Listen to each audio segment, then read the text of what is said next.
Assalomu alaykum. Men Qurbonov Asadbek, Toshkent kimyo texnologiya instituti neft va gazni qayta ishlash kimyo texnologiya kafedrasi 3-bosqich talabasiman.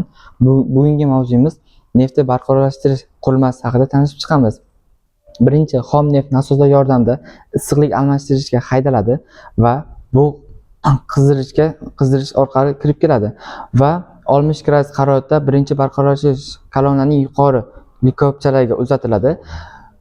Kolonna yuqori qismidan gaz va bug'lar aralashmasi sovutish va kondensatorga sovitiladi.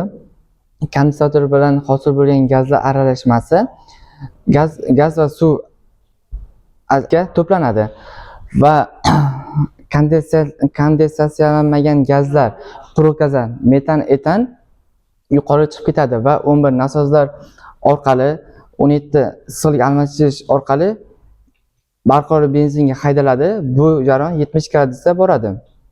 13-kolonna orqali gazlar chiqib ketadi va 14-kolonnada sovitiladi va 16-kolonnada quruq gaz chiqib ketadi. 15 past qismida esa siqilgan gaz chiqib ketadi va kolonnaning pastki qismida barqaror neft sovitilib chiqib ketadi.